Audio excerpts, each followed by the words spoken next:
मतलब ये को देश है और वो मतलब है वो भी अथाह सागरी समझ लिया। सतलोक है उनका नाम सतनाम। वहां रहते पहले तो यहाँ कुछ नहीं था इधर। वो तो न मालूम कितने तुम्हारी लेखनी तो यहाँ गिनती तो मतलब है खत्म हो जाएगी 1 2 3 ये सब गिनती इतने युग और इतने कल वहां बीत गए बराबर। अब ये कभी हुआ कब से हो रहा ये तो महापुरुषों को संतों को मालूम हो गया है। उनकी कृपा और दया हो गई ये उनको। तो संतों ने जब उनको जब यहाँ भेजा तो अभी तो ऐसे भेजा नहीं है। अब ये तो आप ऐसे कैसे आ जाओगे बोलो।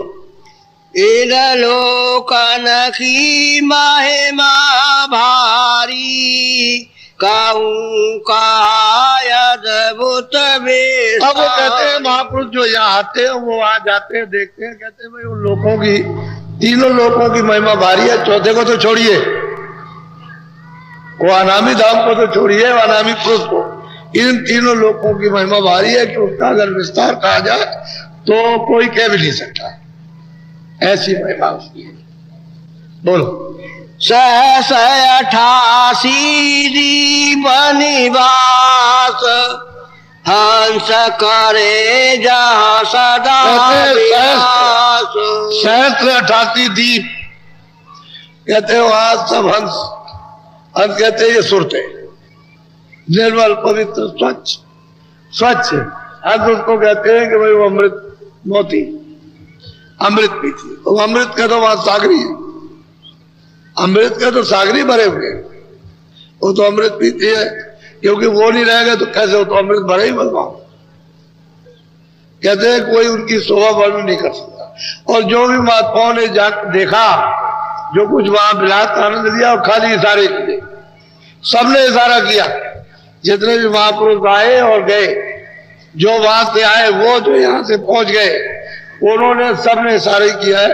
किसी ने ये नहीं कहा कि मैं कुछ ज्ञान गया। कहते हैं उनकी शोभा इतनी भारी है कि वचनों से न कह सकेगा कोई न लिख सकेगा। बोलो। सुख का धाम सदा सुख जहाँ दुख कलेश का नाम कहते हैं दुख कलेश का कहीं नाम आसान नहीं हुआ। सुखी सुख है सुखी सुख आनंद यार भाई वो तो देर रहता है जहाँ आनंद यार कोई किसी तरह का कहीं किसी वहां तो कोई बीमारी है ही नहीं कोई शरीर गलता नहीं है। मतलब ये कोई रोगी नहीं शरीर को तो उधर रुए रुए है वो तो जीवात्मा चेतनी चेतन है। तो कहते हैं सुख का धाम और सदा आनंद ही आनंद है।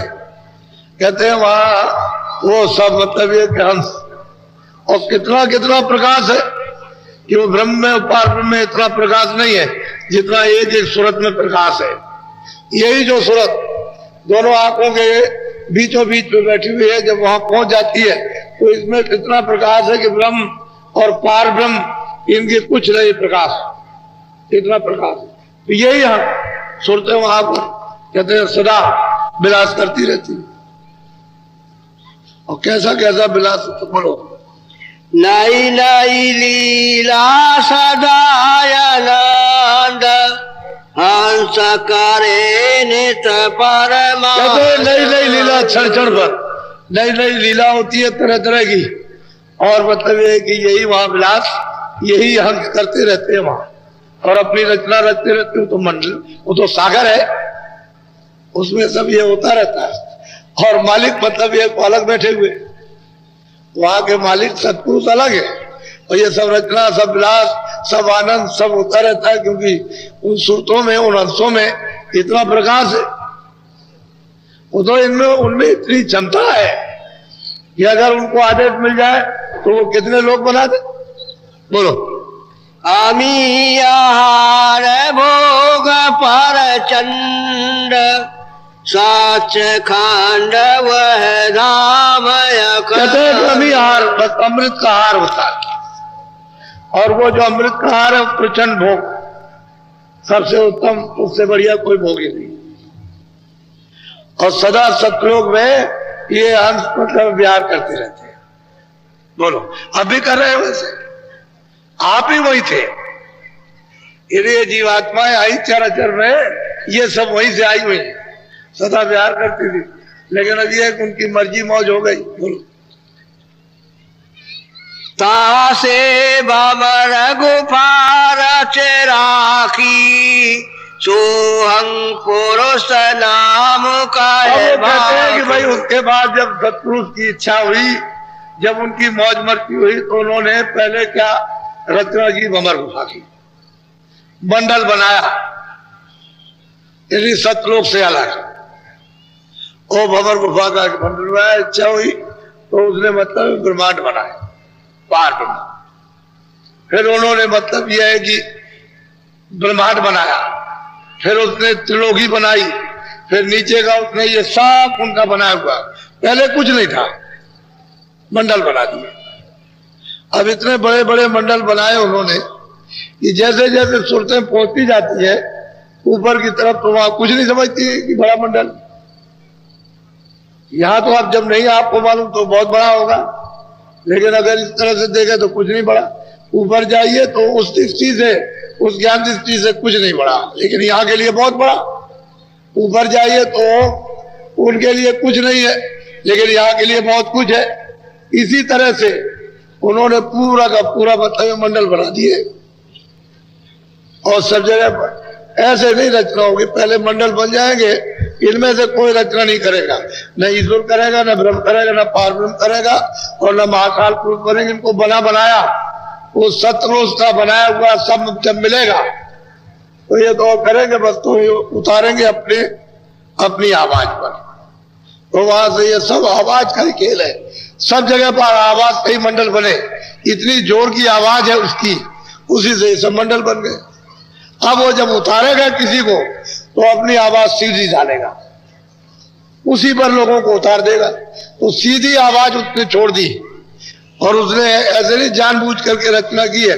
ये ध्रुव तारा जो आप देखते हो, ये उसी का एक प्रतिबिंब है, वो एक ही जगह इस तरह से ऐसे ऊपर से आवाज आ रही है, ऐसे टिकी हुई है। अब इसी आवाज के ऊपर में सब टिके, ईश्वर भी टिके, ब्रह्म भी टिके, पाप भी टिके, महाकाल भी, सब, और ये सब के सब उसी पर घूम रहे हैं, जैसे इस तरह से ऐसे राउंड लग रहा है, ऐसे करके सबका ऊपर देखने से पता चलता है, ऐसे सब घूम रहा है जितना।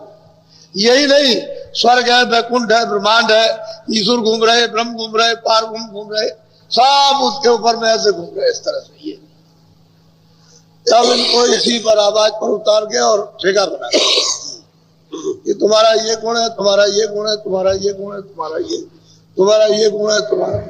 अभी अपने अपने स्थान पर, सैदल कमल में, त्रिकुटी में, दक्षिण द्वार में, भंवर गुफा स्थान पर ये सब बैठ गए जैसा उसने, और ये तपस्या करने लगे उसी का दान। पहले तो यहाँ कुछ नहीं था, किसी लोग में कुछ नहीं था, कोई भी सूरत नहीं, बस मंडली मंडल थे। अब ये तपस्या करते रहे, कितने युग बीत गए। अब महापुरुषों ने कहा कि इसका कोई हिसाब किताब, इतने युग बीत गए, इनको तपस्या करते करते जब इनकी तपस्या से सतपुरुष प्रसन्न हुए तो इसे कहा भाई मैं तुमसे बहुत खुश हूं, बोलो क्या चाहे। सही सच्ची बात तो थी कि इनको मसाला देकर के देश निकाला किया, सब मसाला दे दिया, कहा इसको नीचे करो, और बस एक मसाला तो सब वहीं से आया, शुरू में और तो कहीं से आया नहीं, तो इसको नीचे उतार करके और इनको मतलब ये कि इनको भेजा, तो मसाला नीचे कर दिया और कहा कि अच्छा ठीक है, तुमको ये देते, तुमको ये देते, तुमको ये देते।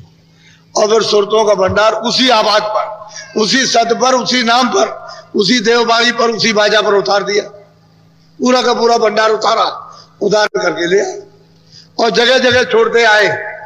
जो जहां जिसको दिया था भंडार, उतना उसको छोड़ दिया, उतना उस स्थान पर, उतना उस स्थान पर। फिर उन्होंने मतलब अपने अपने स्थान पर जिसकी जैसी रचना थी उन्हीं मतलब है कि जीवात्माओं को लेकर रचना की उन्होंने।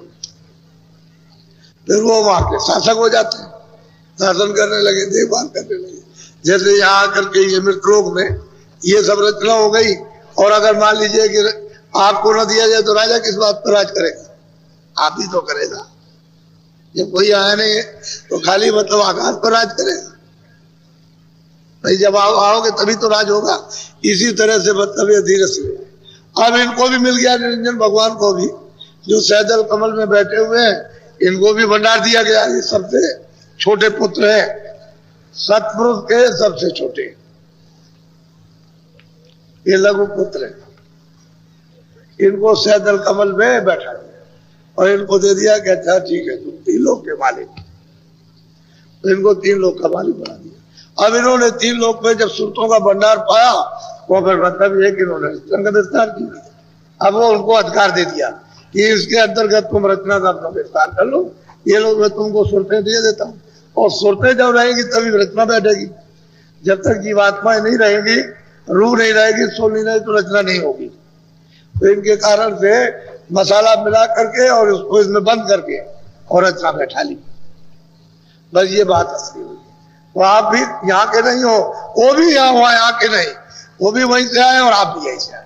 लेकिन यह है कि उनको राह दे दिया, तपस्या की थी और हमको उनके अधीन कर दिया। अब आपको इतना तो रखा है कि तुम वापस जा सकते हो, ये नहीं जा सकते। तो कहते हैं कि भाई पहले तो उन्होंने वो महाकाल पुरुष को उन्होंने भेजा। बोलो।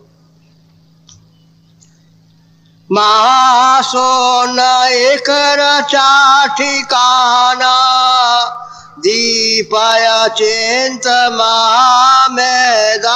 कहते हैं कि उन्होंने उसको रच दिया और इस पर जाकर के सोम पुरुष को बैठा दिया। वो दीप बड़ा चिंत है, क्योंकि वो बिल्कुल सतलोक के नाके पर है, लेकिन बहुत बड़ा है।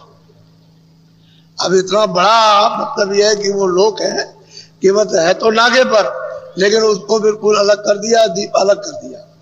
और यहाँ उसकी ये तारीफ है कि अगर उसमें प्रवेश हो जाइए तो नीचे चलाइए, अरबों जोजन नीचे चले जाए, पता नहीं चलेगा। यानी सूरत इतनी तेज रफ्तार से जाती है कि इतनी तेज रफ्तार तो यहाँ किसी चीज पर आई नहीं। इतनी तेज जाएगी तो वहां अरबों नीचे चली जाए, जोजन, मील नहीं जोजन, पता नहीं चलता कि कहां तक गई। इतना ऊंचा इतना नीचा, उसकी गहराई। कहते हैं अचिंत दीप उन्होंने बना दिया और इस पर ला करके सोम पुरुष को बैठा दिया। बोलो। जिसके नीचे सोन विलास, अक्षर दीप कार प्रकाश। कहते हैं कि फिर उन्होंने फिर पारब्रह्म को भेजा कि चलो तुम वहां चलो, बैठो। त्रिवेणी के बिल्कुल एकदम पास में आकर के बैठा दिया। इन्हीं को कहते हैं पारब्रह्म। ये 10वें द्वार में ला करके इनका नाम रण रखा। तुम्हारी रामायण में भी लिखा है, गोस्वामी जी महाराज ने देखा है तभी, लेकिन आपको इस बात का ज्ञान ही नहीं, आपको कुछ जानते ही नहीं, तो क्या बताया जाएगा। तो वहां ला करके इनको बैठा दिया। इनको अच्छा तुम यहाँ बैठो। बोलो। वहाँ से रचित कुटी धाम, ओंकार का नीचे जाकर के त्रिकुटी स्थान पर जाकर के ओंकार यानी ब्रह्म को यहाँ ला करके बैठा दिया कि तुम यहाँ मतलब यहाँ रहो। इस जगह सतपुरुष ने सबको बना करके और सबको जगह जगह पर बैठाया। बोलो। वेद कटेवक यही मुकाम, त्रिलोकी का यही ब्रह्म स्थान है और यही से मतलब यह है कि ये त्रिलोकी का आधार ही, क्यों यहीं से गुण उत्पन्न होंगे, इसी जगह से कारण बीज पड़ेगा। क्यों यहाँ से जब ये बोध होगा कि शब्द स्पर्श रूप रस गंध, तो बस यहीं से बंधन हो जाएगा। सूरत यहीं से अलग होगी उस सत्ता से, उद्धार से। केवल पहले तो शब्द रूप है, फिर शब्द रूप तो उसको